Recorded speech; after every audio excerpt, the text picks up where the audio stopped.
అండి. నేను మీ లక్ష్మీ చౌదరిని. వెల్కమ్ టు వెస్టీ మధురిమలు తెలుగు ఆడియో స్టోరీస్.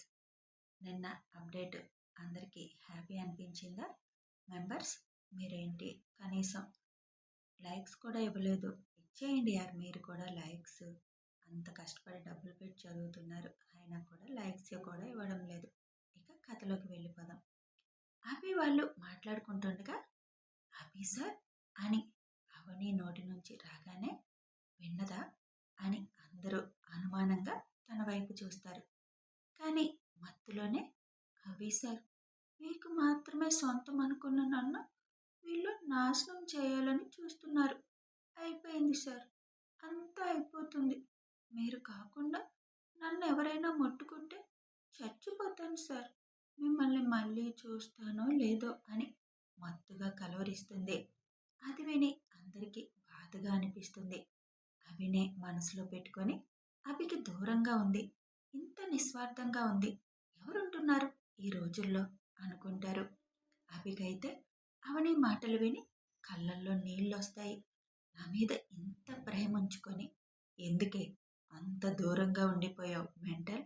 లోకంలోని అంత త్యాగశీలి ఇంకెవరూ లేరని గిన్నీస్ బుక్లో ఎక్కుదామనుకున్నావా అని ముద్దుగా తిట్టుకుంటూ చూస్తూ ఉంటాడు తన ప్రియసఖి మోముని.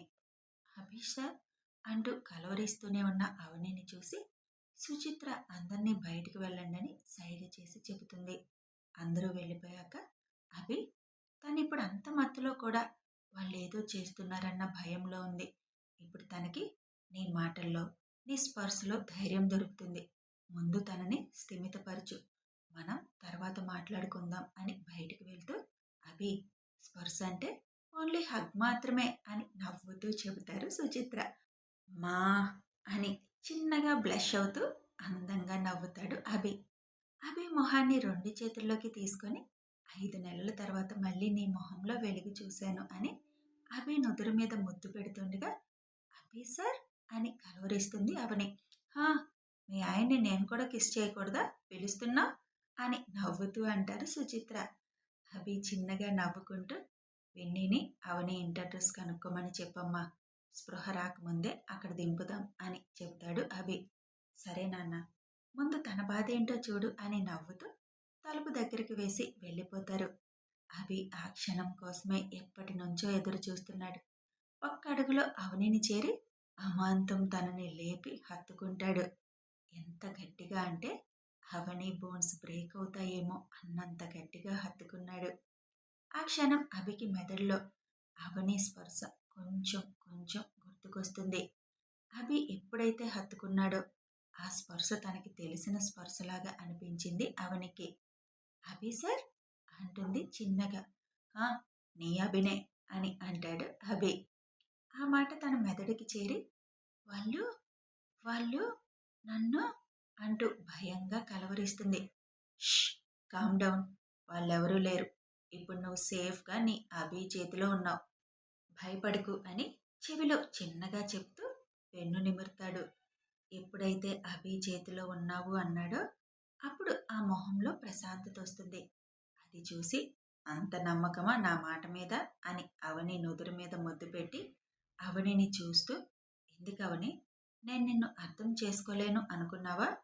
ఎందుకు ఎదురుగా ఉండి కూడా అంత దూరం ఉండిపోయావు?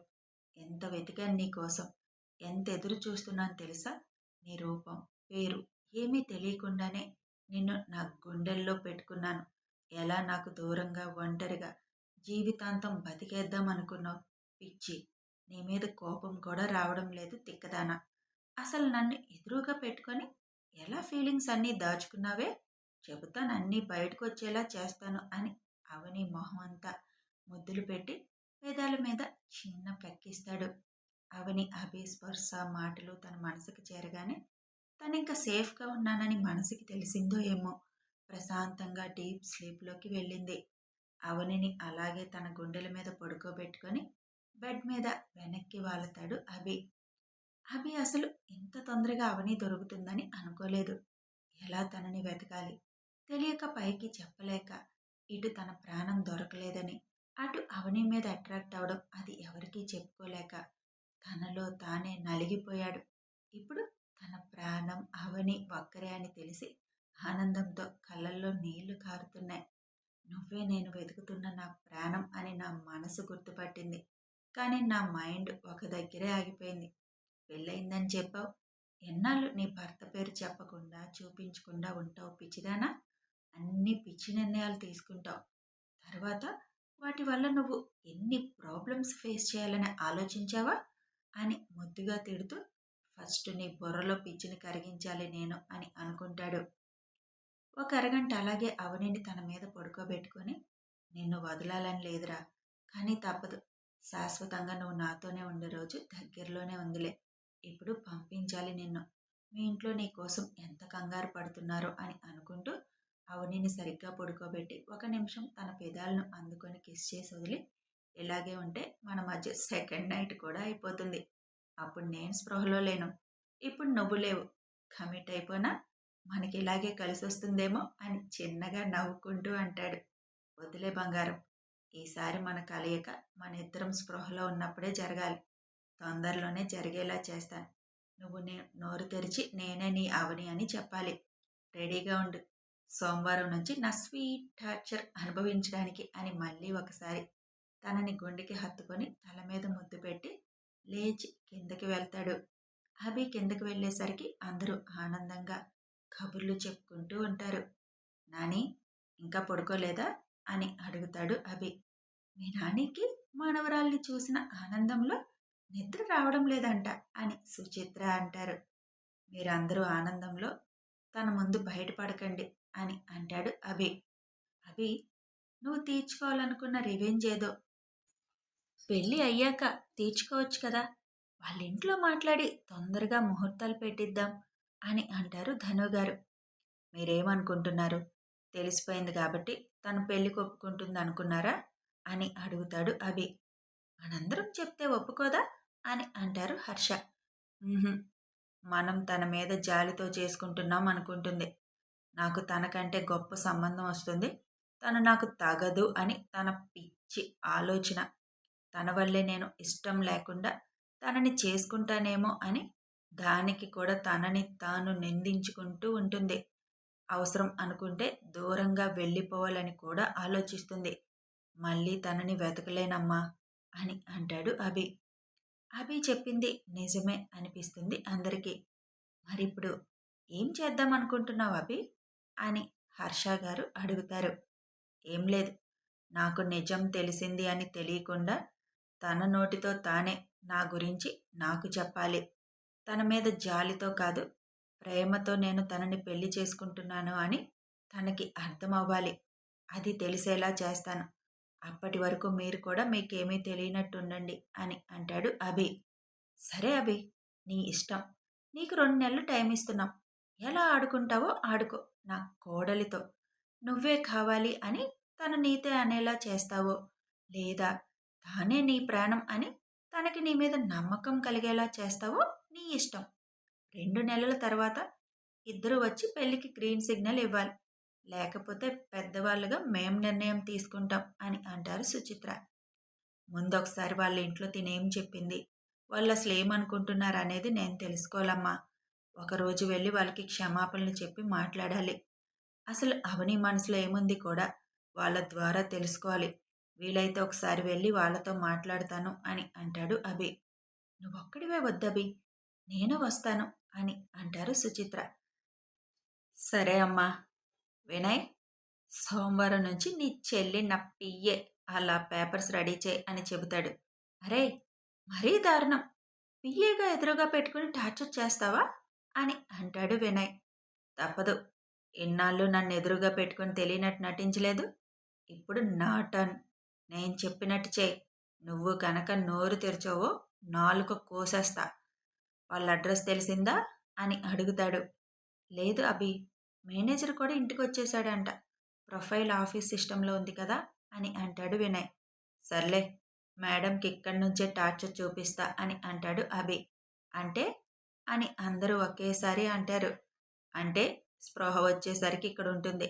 మనల్ని చూసి ఎక్కడ నిజం తెలిసిపోయిందో అని తను కంగారు పడుతుంటే ఎంజాయ్ చేయాలి. తను లేచాక నేను చెప్పినట్టు చేయండి అని అభి ఏం చేయాలో ఎలా చెప్పాలో అన్నీ చెబుతాడు. నీలో ఇలాంటి యాంగిల్ ఒకటుందా బాబు? అని వినయ్ అడుగుతాడు. నీ చెల్లి కోసం కొత్త అవతారం ఎత్తక తప్పటం లేదు అంటాడు అభి.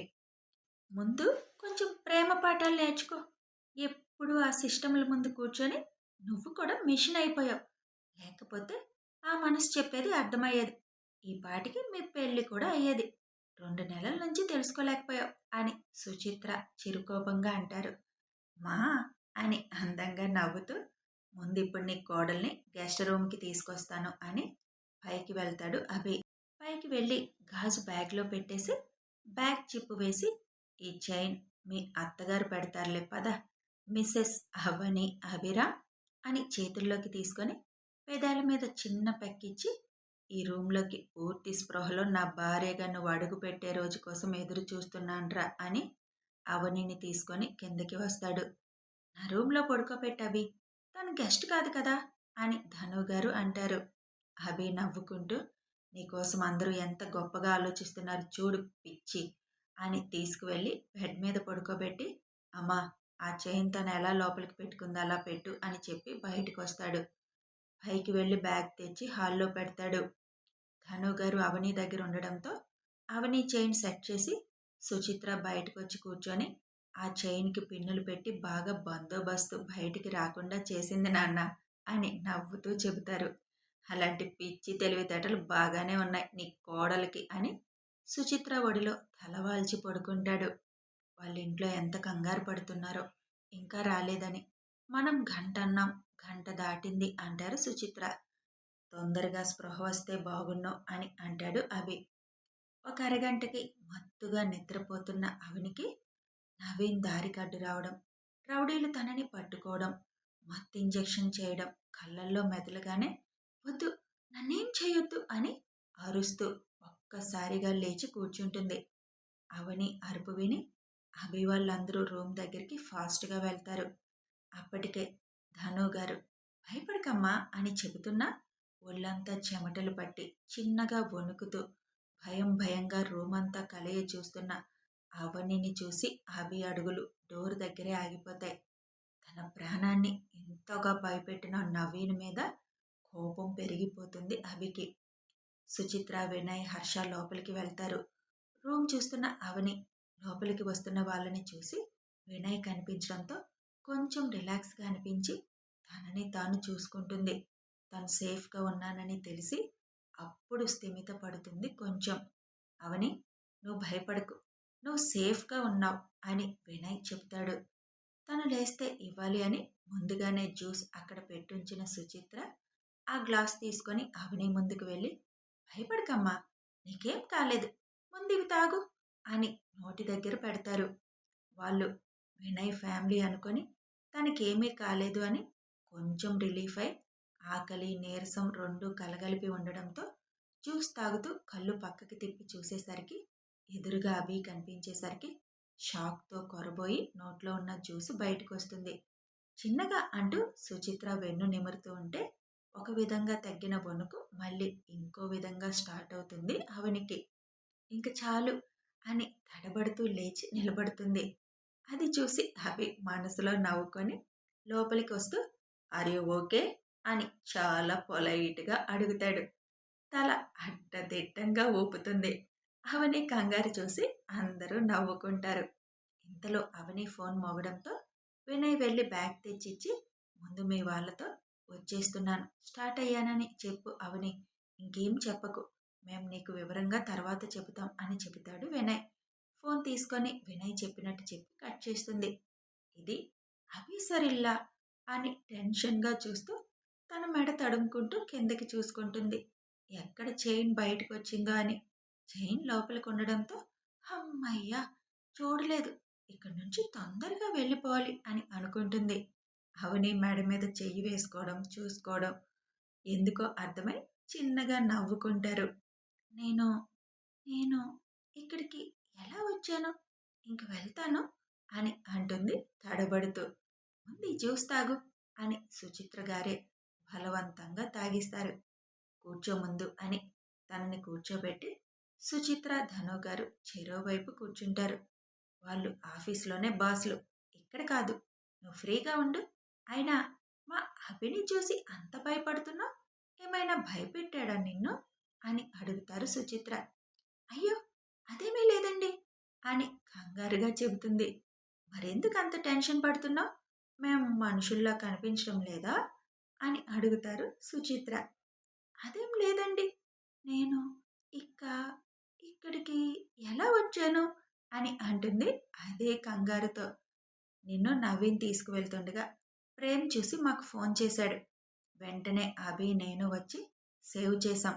మీ ఇల్లు ఎక్కడో తెలియదు కదా, అందుకే అభి ఇక్కడికి తీసుకొచ్చాడు. వీళ్ళు అభి అమ్మ నాన్న, ఆవిడ నానమ్మ అని పరిచయం చేస్తాడు వినయ్. మీ అమ్మగారు ఫోన్ చేస్తే ఆఫీస్లో పార్టీలో ఉన్నావు, లేట్ అవుతుంది అని సుచిత్ర గారు ఏం చెప్పారో అదంతా చెప్తాడు వినయ్ అవనికి. వాళ్ళకి వణుకుతున్న చేతులతో దండం పెట్టి అభి వైపు ఒక్క క్షణం చూసి థ్యాంక్ యూ సార్ అని ఒక్క మాట మాత్రమే చెబుతుంది. అది కూడా టెన్షన్తో. ఎందుకు మా వాడిని చూసి అంత టెన్షన్ పడుతున్నావు? ఫీల్ ఫ్రీ అని చెబుతారు హర్ష గారు. ఆహా, అదేమీ లేదు సార్.